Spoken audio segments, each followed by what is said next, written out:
네, 우리가 스가랴 10장까지 굉장히 이스라엘에게 힘과 용기를 주는 말씀들을 쭉 보았습니다. 내가 너와 함께 할 테니까 걱정하지 말아라. 그리고 여호와를 꼭 의지하라.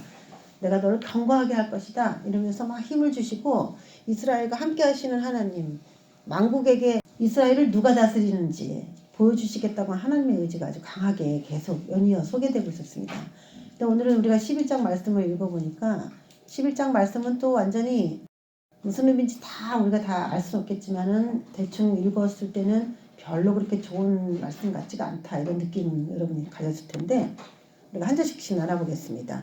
레바논아 내 문을 열고 불이 내 백향목을 사르게 하라. 너 잣나무여 곡할지어다. 백향목이 넘어졌고 아름다운 나무들이 쓰러졌음이로다 하면서 이렇게 시작되고 있어요. 자, 11장에 원래 내용들이 좀 기니까 17절까지 있으니까 그냥 막연히 읽는 것보다는 지금 오늘 이거 읽었던 1절이 무슨 의미인지 그런 걸 알기 전에 어떤 큰 아웃라인을 보고 이 11장을 좀 봐야 되는가에 대해서 요약의 말씀들을 한번 나눠보겠습니다.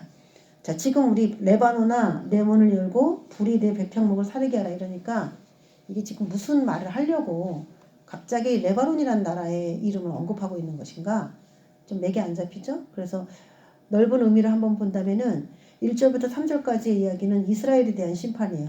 지금 말씀으로 보면 전혀 이스라엘에 대한 심판 같지 않은데 그렇기 때문에 이게 좀 11장이 어려워요. 그리고 4절부터 14절까지는 메시아를 배척하는 백성들의 이야기가 되겠고 15절부터 17절까지는 거짓 목자에 대한 심판을 경고하는 내용입니다. 그러면 왜 이스라엘에 대한 심판을 얘기하시냐? 여태까지 이스라엘을 회복시켰다는 하나님의 말씀이 계속 선포가 됐는데 왜 갑자기 이스라엘에 대한 심판이 거론되는 것이냐? 그러니까 헷갈리는 거예요. 자, 어떻게 이해되냐면은 지금 스가랴 선지자가 지금 현재 일어나는 일, 메시아 왕국에 있을 긍정적인 하나님의 일들을 많이 논했어요. 그런데 이것은 아주 멀리 있는 일인데 메시아가 이 땅에 왔을 때 유대인에게는 기다렸던 사람들에게는 정말 희망의 메시지입니다. 그렇지만은 그 메시아를 거부한 유대민족 메시아를 거부했죠. 십자가에 달려 죽인 주인공이 됐어요. 그것에 대해서 스가랴가 미리 예언적으로 이것을 말하고 있는 겁니다. 그래서 왜 이게 갑자기 이스라엘의 심판, 지금 한참 성전 건축을 하고 있는 이런 마당에 이스라엘의 심판을 예언한다는 것이 사기를 또 꺾는 것인가 이렇게 생각하는데 지금은 이제 하나님께서 계속 구원한다는 얘기가 계속 선포된 이야기가 진행이 될 거고 앞으로 너희들이 내가 지금 너희와 함께해서 이스라엘이 굉장히 하나님과 좋은 관계로 가겠지만 그들은 또 하나님의 뜻을 모르고 타락할 수밖에 없는 그런 민족이라는 것을 하나님이 알면서도 이들을 도와주시는 거예요. 알면서도 그들과 함께하고 있는 거예요. 그래서 이렇게 긍정적이고 구원의 메시지가 선포되는 가운데도 그들은 또 범죄할 거라는 거에 대해서 그래서 하나님은 또 범죄하는 그들을 심판할 수밖에 없는 이야기를 또 계속 반복해서 하실 수밖에 없기 때문에 이 상황이 언제 일어나는 것이냐 때가 언제냐 그런 것들을 문맥으로 이제 잘 이해를 하면 좋겠습니다. 자, 레바논아 갑자기 이스라엘에 대한 심판인데 왜 레바논에 대해서 이야기를 할까? 지도를 보시면은 알게 됩니다. 자, 이스라엘 지도 거기 맨날 보시니까 아시죠? 이스라엘의 그 꼭대기 지중해 바닷가 편에 레바논이라는 나라가 있어요. 이제 요즘의 지도로 출력을 한 건데 거기 그 근처에요. 옛날에도 다 그 땅입니다. 그 레바논아 문을 열어라. 불이 내 백향목을 사르게 하라. 그러면서 불이 레바논 안으로 들어가는데 문 열어줘. 문 열어. 이런 뜻이에요. 그러니까 레바논에 대한 심판 같은 느낌이 들죠. 2절에 너 잣나무여 곡할지어다. 백향목이 넘어졌고 아름다운 나무들이 쓰러졌음이로다. 바산의 상수리 나무들아 곡할지어다. 무성한 숲이 엎드러졌도다. 바산 상수리 나무. 자, 바산이라고 하면 지금 제가 요단 동편 쪽에 꼭대기 정도의 바산이라고 한 땅이 있어요. 이스라엘의 지형으로 봤을 때 약간 북쪽에 있는 요 두 나라의 이름이 거론되고 있습니다. 불이 들어간다 문을 열어라 이제 이런 얘기인데 왜 이게 이스라엘과 상관이 있냐. 3절 목자들의 곡하는 소리가 나며 그들의 영화로운 것이 쓰러졌음이로다. 어린 사자의 부르짖는 소리가 나며 이는 요단의 자랑이 쓰러졌음이로다. 그러면서 여기서는 요단의 자랑에 쓰러졌다는 건데 다른 번역본에서는 요단에 있는 나무들이 다 불살라질 것에 대해서 이야기하는 거예요. 우거진 요단강 주변에 우거진 나무들이 다 불살라 버리는 거 그걸 말하고 있어요. 그러면 지금 1절부터 3절 쭉 보니까 레바논, 바산, 요단강에 있는 나무들까지 무성한 나무들까지 다 태워질 것에 대해서 얘기하고 있죠. 그래서 이거는 북쪽에서 원수가 하나님이 허락한 심판을 허락하였기 때문에 밀고 내려가서 이스라엘을 점령하는 거에 대한 그런 이야기로 1절부터 3절까지가 구성이 되어 있습니다. 왜 그러느냐? 우리가 아까 잠깐 얘기했지만은 4절부터 여호와 나의 하나님이 이르시되 너는 잡혀 죽을 양떼를 먹이라 그래요. 이게 이제 너는 잡혀 죽을 양떼를 먹이라 그러면 여기서는 너는 누구예요? 이 본문에서 너는 이 본문에서 여호와 하나님이 너는 이렇게 얘기하면 누구를 말하는 거예요? 스가랴 선지자를 말하는 거죠. 하나님께서 지금 우리한테 얘기를 하실 때 너는 잡혀 죽을 양떼를 먹여라 그러면 누구한테 하는 거예요? 나한테 하는 거잖아. 나. 지금 여기서 너는 그러면은 우리가 엄청 쉬운 건데 너는 잡혀 죽을 양떼를 먹이라 그러니까 스가랴가 마치 목자가 되어서 양떼를 먹이는 것처럼 이렇게 표현되어 있어요. 근데 구약의 주인공들 선지자나 제사장들이나 하나님께서 특별히 불러서 기름을 부으셔서 세운 선지자나 제사장이나 왕들은 다 이게 메시아를 상징하는 이름이에요. 그 당시엔 다윗이었고 이사야였고 에스겔이었고 스가랴였지만 나중에 신약에 가면 예수님이 그걸 다 본인에 대한 예언적 메시지로 바꿔서 설명을 했어요. 그래서 여기 본문에서는 스가랴에게 하셨다라고 봐야 되는 거예요. 그렇지만 먼 미래적으로 보면 이스라엘은 왜 심판당했느냐? 잡혀 죽일 양떼를 먹이는 그 메시아 그분에 대해서 뭔가가 문제가 생긴 거죠. 잡혀 죽을 양떼 그러면은 이건 누구를 말하냐면 이스라엘 말합니다. 이스라엘을. 지금 불이 막 내려오도록 허락받고 내려오고 있잖아요. 그래서 이제 내 종들은 죽을 거야. 죽을 건데 자, 왜 내 양떼들이 이스라엘이 왜 죽게 되느냐? 진짜로 예수님께서 십자가에 죽으시고 AD 70년에 디도 장군에 의해서 예루살렘에 회파가 되고 예루살렘 성이 무너지고 이스라엘이 망했어요. 진짜로 그런 일이 있었어요. 아주 먼 훗날에 대한 정확한 예언입니다. 근데 특징이 먹이라예요. 먹이라. 먹여라. 그래서 우리 예수님이 메시아가 양떼인 우리에게 할 수 있는 가장 많은 일들은 먹이는 거죠. 그래서 목자가 먹이는 거를 하기 싫어하면은 그거는 하나님께 자격이 없다라고 말을 들게 좋은 거예요. 첫 번째로 중요한 건 먹이는 건데 왜 갑자기 심판당할 이스라엘을 얘기하면서 네가 그 양떼를 먹여라 이렇게 얘기를 하시는 것일까? 사들인 자들은 그들을 잡아도 죄가 없다 하고 판자들은 말하기를 내가 부요하게 되었은즉 여호와께 찬송하리라고 그들의 목자들은 그들을 불쌍히 여기지 아니하였도다. 좋은 말이 아니란 얘기죠. 사들인 자들은 양떼를 사들인 자들은 내가 샀으니까 내 거니까 잡아도 죄가 되지 않는다. 그러면서 막 사가지고 잡았다는 거예요. 그리고 양떼를 판 자들은 팔아갖고 돈을 받았죠. 그 내가 부요하게 되었은즉 하나님 감사합니다. 하나님이 나를 부유하게 하신 거예요. 그러면서 양떼를 사고 파는 그런 느낌이 딱 들잖아요. 그러면서 이건 한마디로 말하면은 양떼를 불쌍히 여기지 않는 사꾼 목자들의 그런 이야기들이죠. 그러면 심판을 하시는 궁극적인 이유가 이제 소개가 되고 있는 겁니다. 나의 목자들이 내 양떼를 불쌍히 여기지 않기 때문이다. 이런 결론이 나오고 있어요.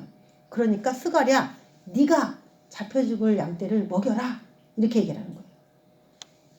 내가 맡겼던 그 목자들이 그 일을 하지 않으니까 스가랴 네가 해라 이런 얘기죠. 여호와가 말하노라 내가 다시는 이 땅 주민을 불쌍히 여기지 아니하고 그 사람들을 각각 그 이웃의 손과 임금의 손에 넘기리니 그들이 이 땅을 칠지라도 내가 그들의 손에서 건져내지 아니하리라 하시기로. 근데 내가 지금 양떼를 먹이라고 그랬어요. 그래서 내가 먹일 양떼가 따로 있어요. 잡혀 죽일 이스라엘인데 메시아가 그 당시에 스가랴지만 메시아가 그 양떼를 먹이도록 하나님이 그렇게 임무를 줬어요. 그런데 여기서는 또 이 땅을 칠지라도 내가 그들의 손에서 건져내지 아니하기라 하시기로 라고 나와요.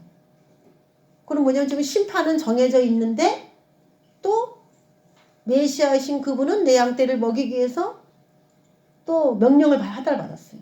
자, 이런 두 가지 상황이 여기에 같이 소개가 되고 있습니다. 그래서 이게 어려워요. 갑자기 내가 내 손에서 너를 건져내지 아니할 거야 막 그랬다가 내 양떼를 먹여 막 하니까 너무 혼동스러운 거예요. 자, 왜 그러느냐 한번 딱 쭉 볼까요? 7절에 보면은 내가 잡혀 죽을 양떼를 먹이니 참으로 가련한 양들이라. 예, 먹이고 있었어요. 자, 먹이라 그래서 이제 먹이고 있었어요. 근데 하나님은 어떻게 됐냐? 내 백성 이스라엘의 사꾼 목자들이 하는 그것 때문에 이스라엘을 멸망시키기라고 작정했어요. 근데도 명령을 받은 하나님의 사람은 열심히 자기 양떼를 먹이고 있어요. 또 그래서 지금은 두 목자가 소개가 되고 있습니다. 이 본문에 하나님께 위임받았지만 먹이기를 게을리하는 악한 종하고 먹이라는 사명을 받아서 어차피 이스라엘이 멸망할 거고 죄를 지을 운명이지만 열심히 또 먹이려고 하는 선한 목자가 같이 대두가 되고 있습니다. 먹이고 있었어요. 먹이니 참으로 가련한 양들이라.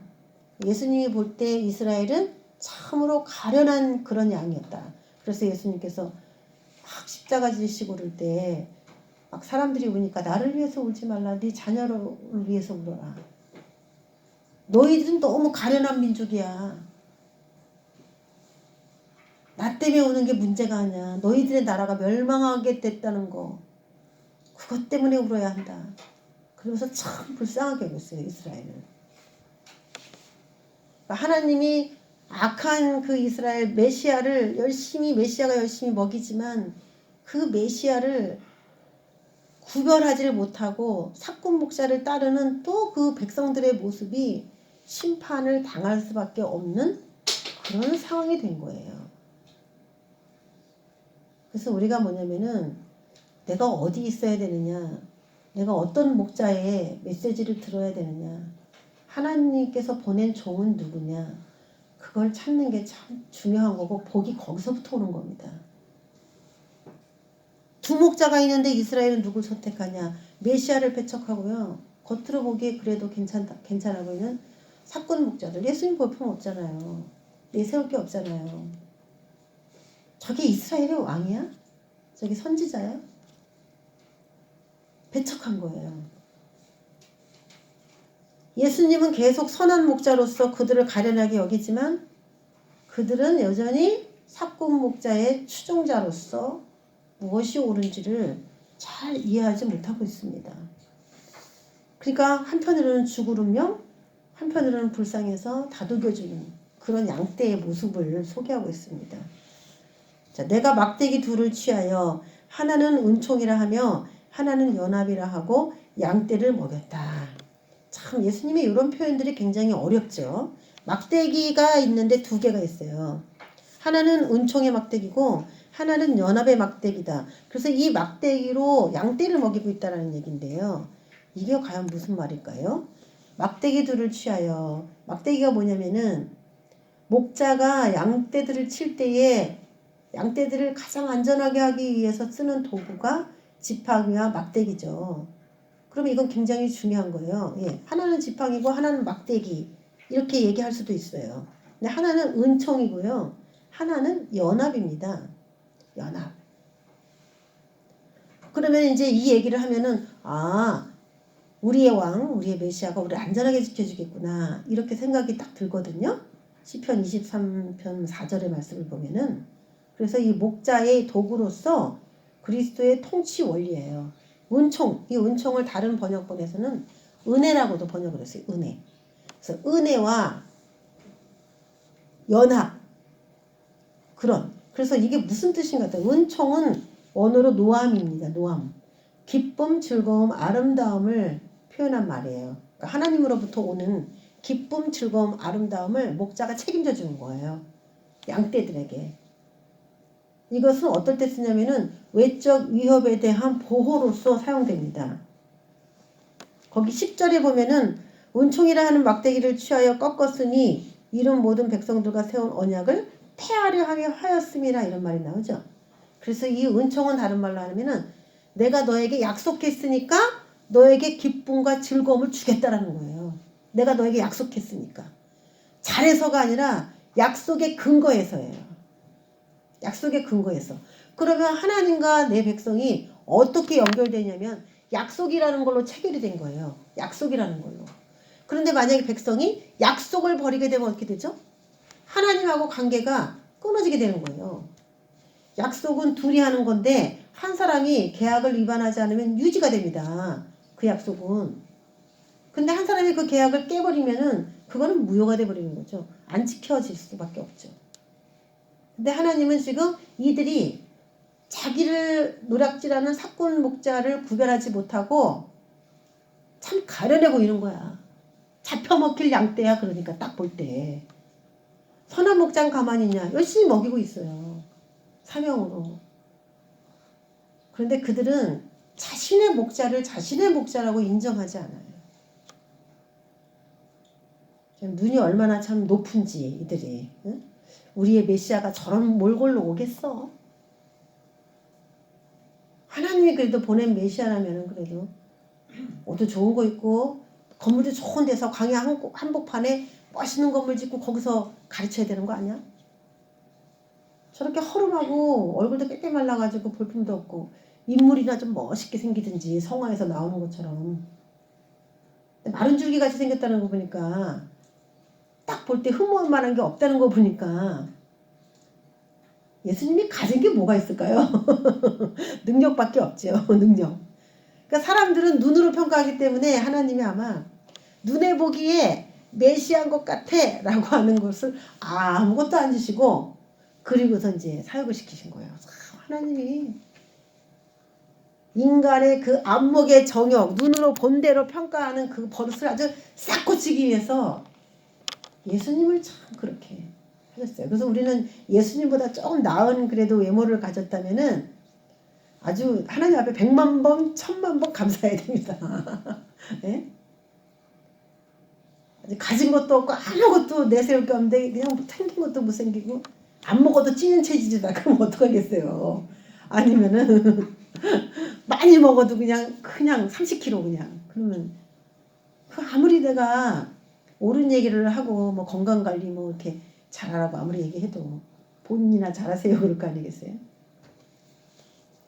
어쨌든 외적 위협에 대한 보호를 해주겠다고 언약이 체결됐는데 언약을 하나님이 안 지켜준다고 하니까 외세가 침입해와도 안 지켜주죠. 그래서 북쪽에서부터 레바논, 바산을 통해서 이스라엘을 점령하는 그 이야기가 거론된 거예요. 언약이 깨졌다는 겁니다.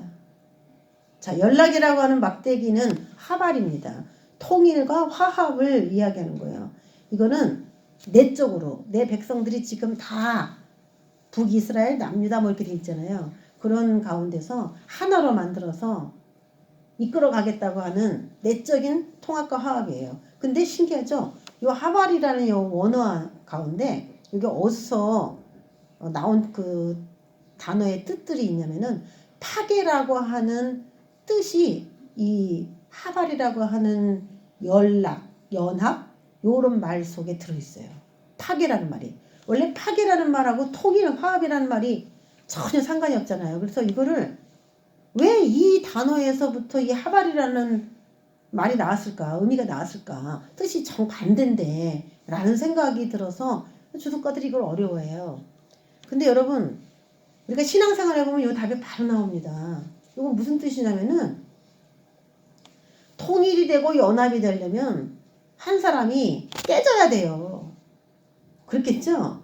두 사람이 내적으로 마음을 연합하려면 여태까지 마음이 안 맞았어요. 근데 연합을 해가지고 무언가 이제 의기투합해서 나가려면은 한 사람이 자기 의지를 굽혀야 되는 거예요. 파괴해야 되는 거예요.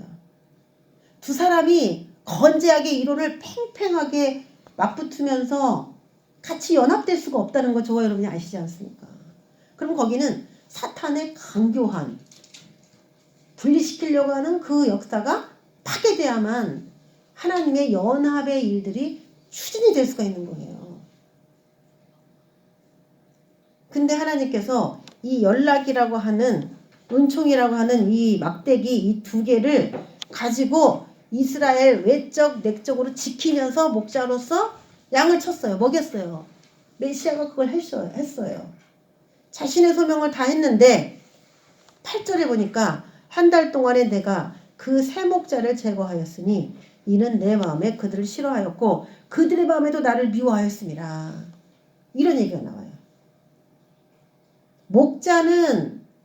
목자들이라고 하면 그때 당시는 바리새인과 서기관들 뭐 사두개인들 이런 사람이겠죠. 율법사 뭐 그런 사람이었는데 대제사장 그런 사람이었는데 선한 목자인 메시아를 싫어한다는 거예요.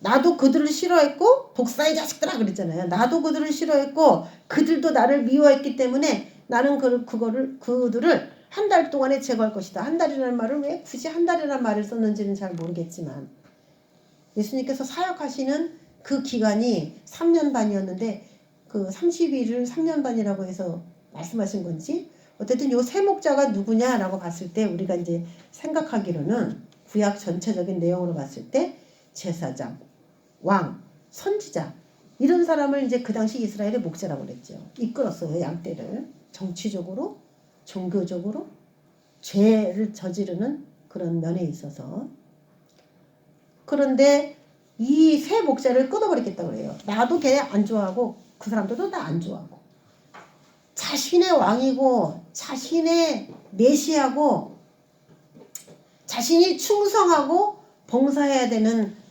그런 참된 목자인데 사람들이 그걸 인정하지 않았어요.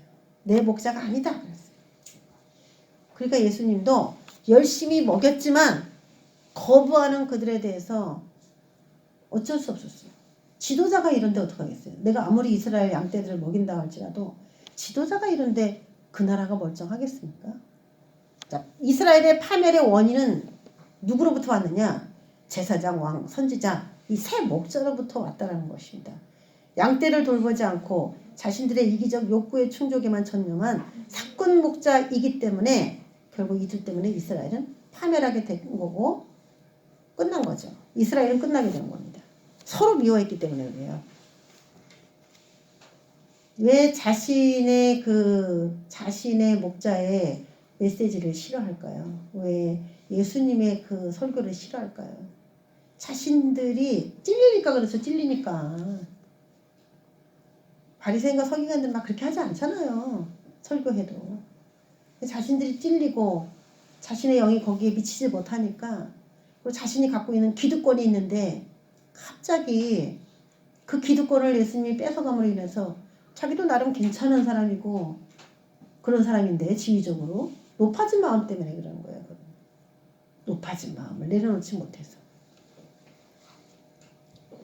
내가 이르되 내가 너희를 먹이지 아니하리라. 예, 여태까지 잘 먹이셨는데 이제 세 목자를 제거하고 나를 미워하니까 내 말을 안 들으니까 먹이지 않겠다. 죽는 자는 죽는 대로 망하는 자는 망하는 대로 나머지는 서로 살을 먹는 대로 둘 것이다. 이렇게 하고 내버려뒀어요. 그러니까 어떻게 됐나요? 이스라엘이 망해버렸죠. 여러분도 하나님이 그렇게 권면하는데 듣지 않는다. 여러 번 얘기했는데도 안 듣겠다 이렇게 생각했다. 더 이상 방법이 없어요. 하나님께서 우리에게 어떤 주의 종들을 통해서 반복적으로 말씀하시고자 하실 때 그걸 잘 새겨 들으시기 바랍니다. 누가 나에게 유익을 주는 사람인가 그걸 잘 새겨 들어야 돼요. 그래서 어떻게 했냐 10절에 은총이라는 막대기를 취하여 꺾어버렸어요. 외적으로 누가 쳐들어와도 내가 도와줄 수 없다. 이는 모든 백성들과 세운 언약을 폐하려 하였습니다. 언약은 폐해졌다 이거예요. 당일에 그 폐함에 내 말을 지키던 가련한 양들은 이것이 여호와의 말씀이었던 줄 안지라. 알았어요. 내가 그들에게 이르되 너희가 좋게 여기거든 내 품삯을 내게 주고 그렇지 아니하거든 그만두라. 그들이 곧 은 30개를 달아서 내 품삯을 삼은지라.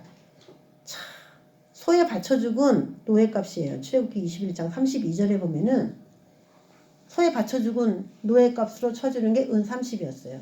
그러면 그들은 어떻게 됐냐? 그렇게 예수님께서 자신의 피와 같은 메시지를 전하면서 하나님이 보낸 대리자로서 사역하셨지만 그들은 예수님을 소에 바쳐 죽은 노예값 정도밖에 생각 안 한 거예요.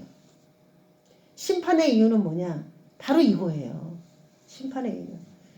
그분, 메시아이신 그분에 대한 가치를, 우리에게 양떼를 먹이는 그 예수님의 가치를 평가절하시켜서 참 자신으로 인하여 수치스럽게 만들어놨어요. 말씀을 전하는 메시아로서 정말 내 백성이 맞나? 내 양떼가 맞나? 어떻게 나에 대해서 저렇게밖에 생각 안 하나? 눈이 가려서 누구 말을 듣고 따라야지 내가 살 건지, 내가 누구의 꼴을 먹어야 하는지 모르는 정말 어리숙한 저 양떼. 은 30에 팔리면서 예수님은요 가장 수치를 당하셨어요. 가장 수치스럽게. 팔려도 안 금값으로 아주 넉넉한 금값으로 계산해갖고 이렇게 넘기셨다면, 팔리셨다면은 내 몸값이 그래도 꽤 나갔구나 이렇게 생각할 텐데, 은 30에 예수님을 파는 제자의 그런 모습, 대표적으로 제자죠. 그건 이스라엘을 말하는 거예요. 어이가 없죠. 어이가 없어. 예수님의 그런 참 처참한 모습이에요. 그러니까 지금 계속 11장부터는 삭군 목자들은 양떼를 먹일 생각도 안 하고 사고 팔고 하면서 돌보지도 않고 불쌍히 여기지도 않는데 그냥 치종하고 자신을 위해서 열심히 어떻게 해서든지 먹이려고 하는 그런 목자에 대해서는 별 볼 일 없이 생각하는 이 어리숙한 그런 이스라엘을 지금 이야기하는 거예요. 13절에 여호와께서 내게 이르시되 그들이 나를 헤아린 바 그 삭슬 토기장에게 던지라 하시기로 내가 곧 그 은 30개를 여호와의 전에서 토기장에게 던졌다. 내가 또 연합이라 하는 둘째 막대기를 꺾었으니, 이것도 꺾었어요. 그래서 안으로 화합하고 연합되는 이스라엘 12지파로 구성이 됐고 남유다 북이스라엘 이렇게 형성이 되어 있잖아요. 다 형제죠. 이게 형제의 나라예요. 그런데 형제 사이를 다 끊어버릴 것이다, 꺾어버릴 것이다 이렇게 얘기했어요. 내부 갈등, 어떤 의견만 내놓으면 일치되지 못하는 거, 불일치, 그렇게 됐다는 거죠. 이는 유다와 이스라엘 형제의 의리를 끊으려 함이었더라. 그래서 형제 간의 의의가 다 끊어지는 것도, 이것도 하나님께서 원하시는 건 아니에요. 근데 우리는 이제 올해 표가 반대잖아요. 연합이라고 하는 표가 있지 않습니까? 우리에게. 그러니까 우리는 이 말씀의 반대로, 오늘 이 말씀 보니까 참 감사하고 은혜가 되더라고. 내가 너희를 심판해서 버릴 거야 할 때는 연합이란 막대기를 도리어 끊어버렸다고 얘기를 하고 있고, 내 백성이 내 말에 순종하고 잘 따랐다고 했을 때에 끊어졌던 연합이라는 몽둥이가 붙여져서 일치된 마음으로 나갈 것이다. 이런 이제 응답을 받은 거죠. 하나님이 그런 응답을 주신 거죠. 우리들에게. 형제의 의리를 끊으려 함이었느니라. 여호와께서 내게 이르시되 15절 너는 또 어리석은 목자의 기고들을 빼앗을지니라. 어리석은 목자들이 양떼를 치기 위해서 갖고 있었던 그거 다 이제 필요 없어요. 이제 끝난 거예요. 이스라엘의 시대는 끝나고, 그럼 어떻게 되느냐. 보라, 내가 한 목자를 이 땅에 일으키리니 그가 없어진 자를 마음에 두지 아니하며 흩어진 자를 찾지 아니하며 상한 자를 고치지 않는다. 이게 쭉 나와요. 자, 요약을 하면은, 자, 메시아를 배척한 이스라엘은 어떻게 되느냐. 메시아를 배척한 이스라엘을 심판하기 위해 또 다시 등장하는 인물이 있는데, 거기 한 목자를 이 땅에 일으키리니 그랬죠. 요거는요, 메시아를 대신해서 일어날 목자를 말하는데 좋은 사람이 아니에요. 미래적으로 보면 적그리스도예요. 메시아가 가르치는 것을 내가 너에게 참 좋은 종을 보내가지고 말씀을 줬는데 너희들은 그 말씀을 귀하게 여기지 않았다. 들으려고 하지도 않았다. 배척했다 도리어. 더 좋은 사람 없나? 그런 식으로 하나님이 보낸 메시아를 배척했을 때 구원할 수 있는 유일한 자인데 그걸 알지 못하니까 어떻게 했느냐. 악한 목자들의 기구를 다 뺏어가지고요. 그거를 한 목자를 또 일으켜고 그들에게 줬는데, 이거는 그 전에 삭군 목자보다 더 문제가 심각해요. 이 목자는 없어진 자를 찾지도 않아요. 흩어진 자를 찾지 않아. 상한 자를 고쳐주지도 않아. 강건한 자를 먹이지 않아요. 먹이면 강해질 수 있는 내 백성들인데 안 먹여요. 살찐 자의 고기를 먹으면 좀 돈 좀 있는 사람들은 그 갖고 있는 거 착취하고 굽을 찍고 양떼를 위한 사역이 아니라 자기를 위한 양떼인 거죠. 그래서 양떼에게 얻을 수 있는 게 양털로 옷도 만들어 입을 수 있고 고기도 만들어서 먹을 수 있는데 이들은 그냥 자신의 그 먹이로 생각하는 거예요. 양떼를. 참 목회자가 이런 말씀을 들으면 두렵습니다. 떨리고 우리 마음속에는 정말 하나님이 없어진 자를 마음에 두지 않는다. 흩어진 자를 찾지 않는다. 상한 자를 고치지 않는다. 참 하나님이 선한 목자이신 예수님은 이 땅에 오셔서 이거 다 하셨거든요.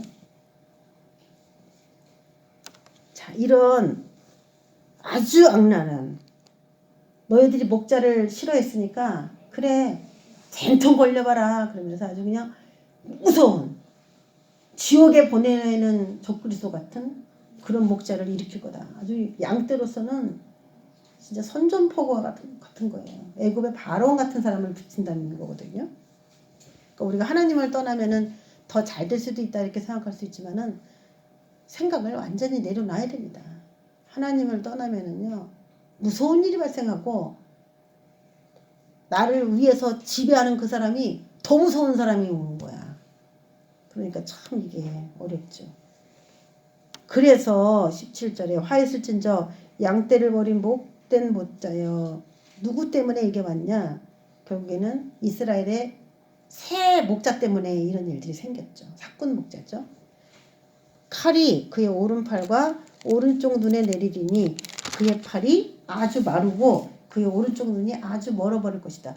왜 팔이 마르고 눈이 머나? 도대체 사꾼 목자에게 어떻게 했길래 이런 일이 생겼나? 다른 이제 번역본을 제가 쭉 찾아봤는데 쉬운 성경에서 좀 이유를 달아놨어요.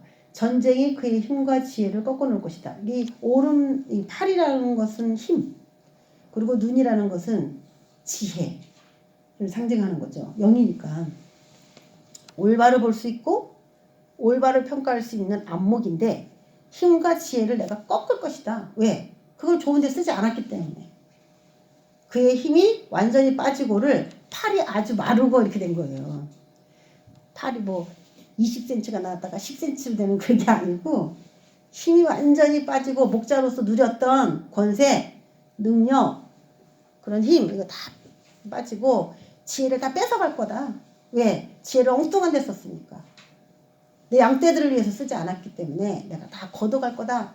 이런 목자로서 가장 중요시 여기는 부분에 대해서 하나님이 더 이상 너는 목자가 아니다 하면서 뺏어가는 이런 말씀들을 하고 계신 겁니다.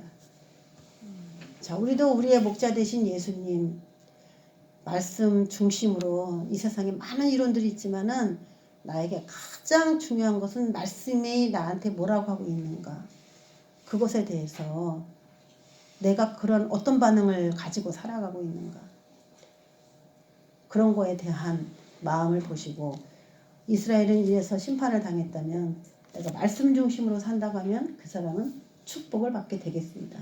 그래서 우리 대한민국에 있는 지도자 또 전 세계 경찰국가라고 하면서 지금 아주 혼란에 있고 오늘 밤에 또 취임식도 있을 텐데 취임식이 거행될 때 무슨 일이 일어날지 군대가 막 다 풀어져서 지금 미국이 아주 초긴장 상태입니다.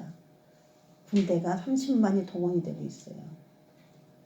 정말 하나님께서 미국을 이런 나라가 되지 않도록 또 전 세계를 악한 사람은 심판을 받고 하나님의 백성은 선한 나의 백성은 드디어 광명을 찾는 그런 이게 악한 자를 심판하는 거니까 좋은 거긴 한데 한 가지 껄끄러운 게 내 백성 이스라엘이 하나님을 멸시하기 때문에 당한 심판의 이야기이기도 하기 때문에 이것이 교회로서는 충격적인 이야기입니다.